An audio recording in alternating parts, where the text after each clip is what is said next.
Fire shot എങ്ങനെയാണ് ഉണ്ടാവുന്നത് എന്ന് വെച്ച് കഴിഞ്ഞാൽ ഈ ഇഗ്നിഷൻ സ്വിച്ച് ഓണും ഓഫും ചെയ്യുന്ന സമയത്ത് ഈ ഓഫ് ചെയ്യുന്ന സമയത്ത് ഉണ്ടാവുന്ന സിലിണ്ടറിനകത്ത് ഉണ്ടാവുന്ന പെട്രോളും ഫ്യൂവലും കൃത്യസമയത്ത് കത്താതിരിക്കുമ്പോഴും പിന്നീട് അത് ഓൺ ചെയ്യുന്ന സമയത്ത് കത്തുമ്പോഴുമാണ് ഫയർ ഷോട്ട് ഉണ്ടാവുന്നത്.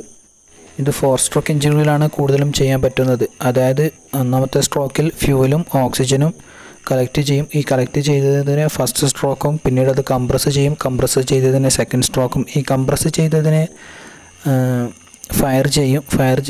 ഫയർ ചെയ്തതിനാൽ അത് പവറായി മാറും. അതാണ് തേർഡ് സ്ട്രോക്ക്.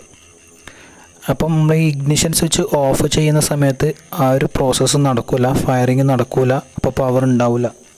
പിന്നീട് അത് ഓഫ് ചെയ്യുന്ന സമയത്ത് ഒരുപാട് പ്രാവശ്യം ഇൻടേക്ക് ഫ്യൂവലും ഓക്സിജനും ഇൻടേക്ക് ചെയ്യുന്നുണ്ട്.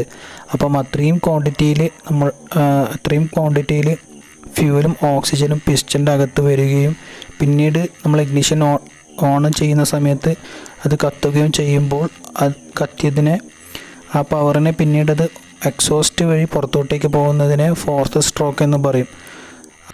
അപ്പോൾ നോർമലി എഞ്ചിൻ ഉണ്ടാകുന്ന എക്സോസ്റ്റ് പോലെ ആവില്ല. എന്തുകൊണ്ടാണെന്ന് വെച്ചാൽ ആദ്യം ഉണ്ടാകുന്ന ഫ്യൂവലും ഓക്സിജനും ഒക്കെ നല്ലതുപോലെ കത്തി അത്രയും എമൗണ്ടിലെ ഫ്യൂവലും ഓക്സിജനൊക്കെ കത്തി നല്ലൊരു ഫയർ ഉണ്ടാവും.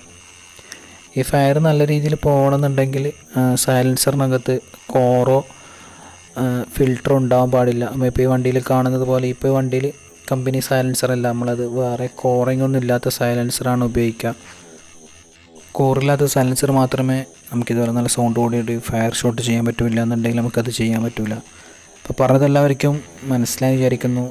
വീഡിയോ ഇഷ്ടപ്പെട്ടിട്ടുണ്ടെങ്കിൽ തീർച്ചയായും സബ്സ്ക്രൈബ് ചെയ്യുക, സുഹൃത്തുക്കൾക്ക് ഷെയർ ചെയ്യുക, ലൈക്ക് ചെയ്യുക, കമൻറ്റ് ചെയ്യുക. എൻ്റെ ഇൻസ്റ്റാഗ്രാം പേജിൻ്റെ ലിങ്കിന് ഡിസ്ക്രിപ്ഷനിൽ കൊടുക്കുന്നുണ്ടാവും, ഫോളോ ചെയ്യുക. അപ്പോൾ നമുക്ക് വേറൊരു വീഡിയോയിൽ കാണാം. Okay, by.